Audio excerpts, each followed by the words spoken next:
I'm Locum23, and you're joining me for Titanic, Episode 12. There's no more room for delay. But his party is in full swing, and I have avoided James for as long as I can. As the band takes up the tune, he asks me, "Shall we?" James' steps are practiced and quick as we dance across the wax floors. My palms sweat as I hold my skirts. His liquored, polished smell reminds me of our first meeting in the tiny jail cell so many weeks ago. It's almost funny to be here, among the grandest people on the Titanic, and remember the filthy place that threw our fates together. If only I could have known then that the drunken rich boy who shared my cell block would hold my fate in his soft hands. Under the strains of the bouncing violin melody, he leans close to ask, "What will you do in America?" I'm taken aback by his light-hearted tone. Is this some kind of new torment, bait for a trap? It depends whether I'm a free woman. Imagine you are. What kind of life would you choose?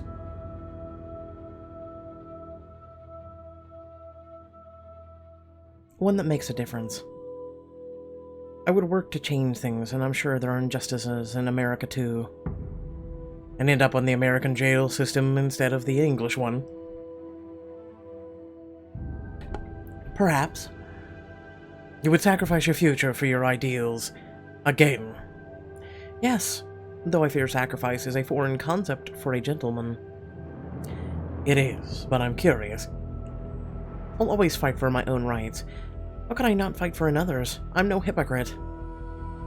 My dear Miss Karam, I admire your idealism, your campaigning for the migrants and loud women of the world. I feel something well up inside my chest, my eyes burning with tears. I swallow them. Why am I talking about my dreams to the person who is about to take them all from me? But his voice is mesmerizing when he says, softly, "I can help you bring all this to life, Adele, if you let me. Zetta's fiancé is the only thing standing between me and my inheritance. And your good fortune. I'll be generous with you, Adele. But you don't believe me." He tightens his hold on my waist. We shift our weight together and whirl in the opposite direction. I'm not a monster. I'm a product of circumstance trying to stay afloat. Just like you. Who are you trying to convince? I think you know exactly what you are choosing to be. And it is a choice, James. Don't pretend otherwise. You could choose differently if you really wanted.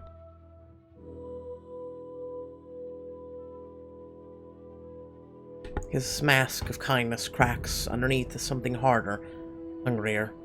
"I think you've forgotten, Adele. You've forgotten far too often." His voice gets lower, menacing. The couples turn and sway way around us, dizzying me. "Why you're here. Who you're here to please. You've barely left the guest's honor of Zai this evening. You've even stepped out for air with her. What a dedicated secretary you've become. Zetta's lucky to have you. It would be a shame if your work interfered with your relationship with your sister. Without you around, Helene could be flagged for extra inspections at an asylum, or even rejected and sent back to London."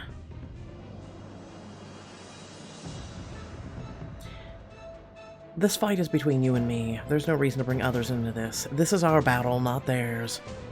But you will give me no choice. You continue to fail when you must succeed. So I will provide inspiration that ensures you will not fail. And your regard, dare I say love for other people, makes you vulnerable.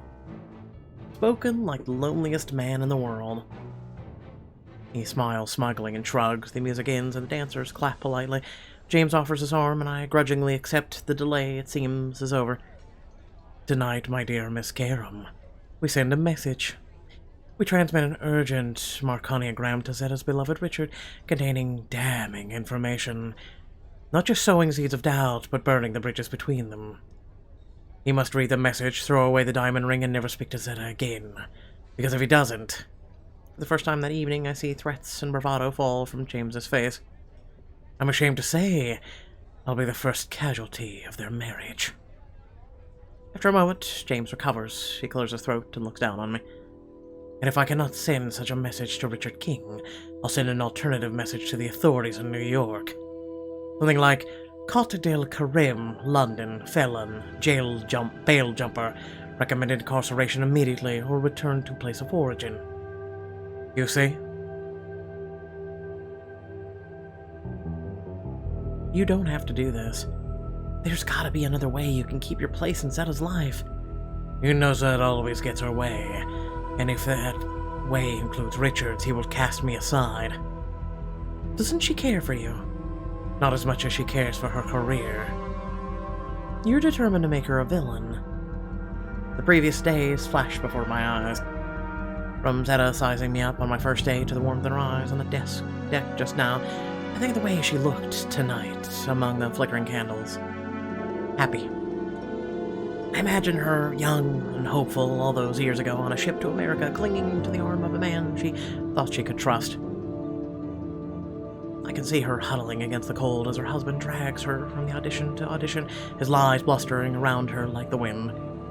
In my mind, I watch her pack her bag, leave a note, and walk out the door, untethered, born anew. This is her secret, still legally bound to a man she married in another life, but should it be her shame? And would I be responsible? Have you found a way to stop the marriage, or haven't you? Tell me.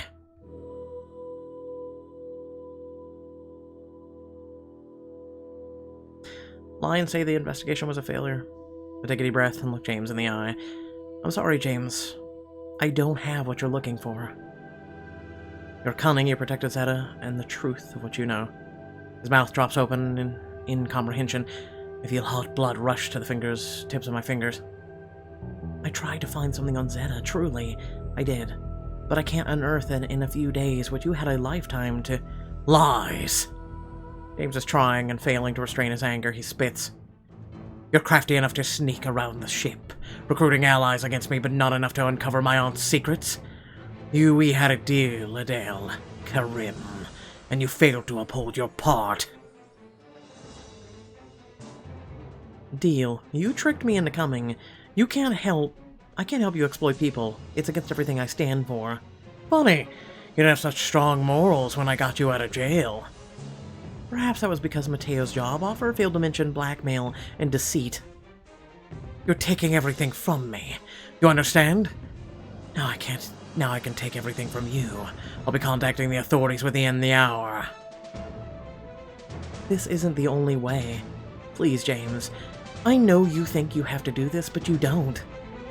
You can talk to your aunt. I'll help you. His hysterical laugh draws the attention of the whole room. He stalks towards Zetta, and all eyes and ears following me, raises a glass. Excuse me, Aunt. I merely wish to offer a toast, my salutations on this glorious occasion, and... You're interrupting to chew the cud here, James. Get to the point. And a fond farewell to your secretary.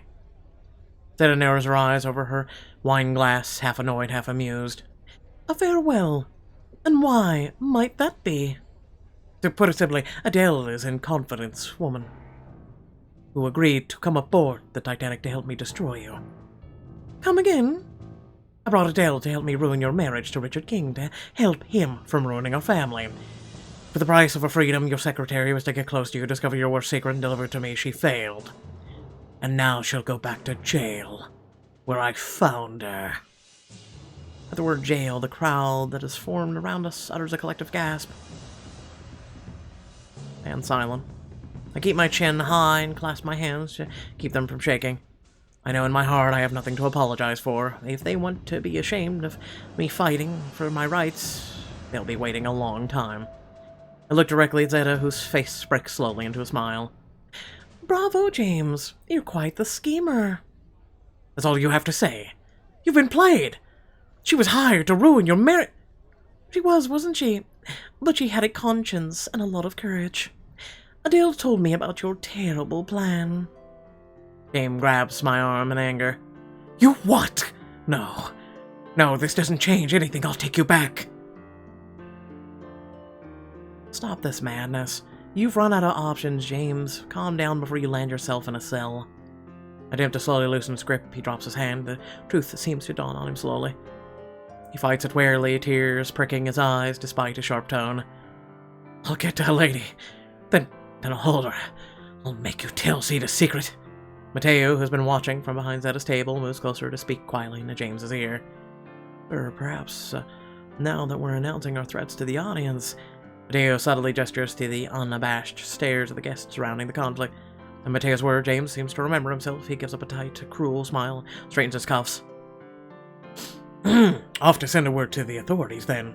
As I said before, say your goodbyes. When he's out of the room, Zetta lets out a long, exhausted sigh. She reaches for my hand, and I take it. I didn't think the boy would actually do it. Should I be worried? I doubt it, but he's not to be underestimated with his pocketbook is in peril. Whatever he tries, though, I'll be by your side.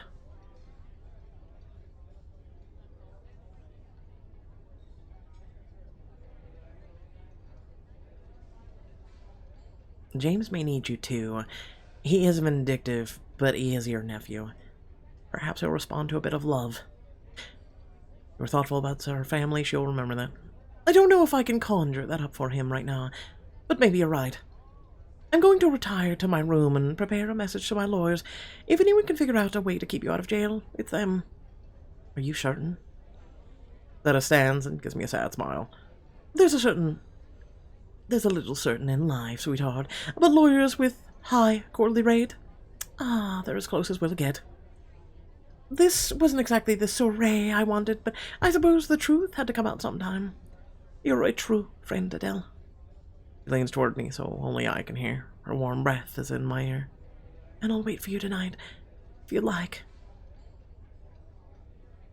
Embrace her. I reach out suddenly to wrap my arms around her small form. We are both surprised. After a moment, she reciprocates. She smiles, the diplomatic waves to the gossiping guests who remain.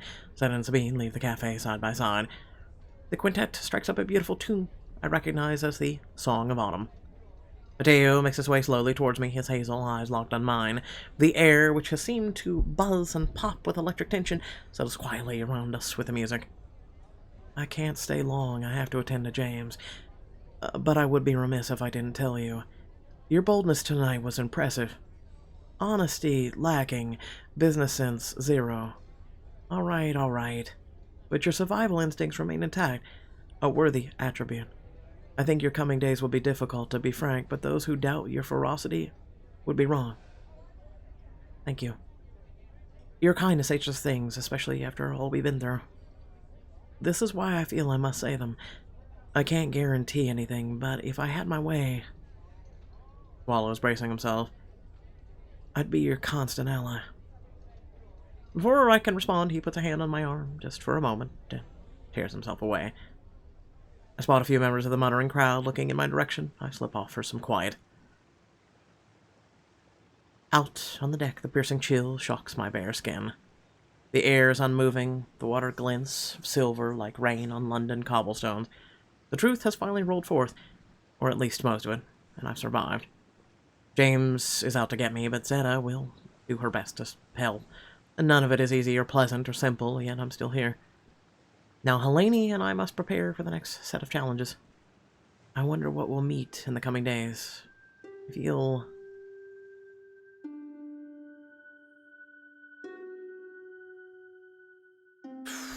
mournful. I can't believe I got Helene and me intertwined with the petty dramas of aristocrats. If only I could go back in time. I reach for the railing and am stuck by the urge to lean over the open air, to feel as small as I watch the side of the ship slice through the night. Suddenly hear shouts from above the deck, brass bells ringing 3 times in the still night air. A few party guests wander out to see the source of the commotion. Questions rise around me in fragments, barely heard over the bells. Returning? Is it colder? On the deck below, I see a man in a longshoreman's cap pointing forward. I follow his finger, and the air freezes in my lungs. Iceberg ahead! You know it's what's happening. Rising white out of the dark, a slope that seems to climb all the way to the stars. An iceberg. The air is definitely colder. Smell like frost on metal. The bow is headed straight for the glowing white mass, and we cry out. But in the next few seconds, the ship crawls left. We may miss it. Brace. Grasp the railing, knowing the feeling in my gut is far better predictor of what's to come than my fearful brain. I close my eyes tight and then open them. Impact. A dull thud, vibrating the rail and the floors, suffocating to the core. The scraping sound wails like a giant dying animal as the ship shudders against the ice. Chunks of white leap into the night and land crashing and skittering on the decks. There's quiet, then cries pepper the air. If the yells contain words, I can't understand them. I look at my fingers gripping the rail. It's been mere minutes since the iceberg rose out of the dark. I haven't moved and everything has changed. Thank you all for watching. Please remember to like, share, and subscribe. In the description below, links to social media, Discord, and a few links to support me and my content. That episode was a little short, but still good. It is bringing closure to what the next few chapters will have in store for us. Without further ado, thanks for watching. Have a good one. Peace.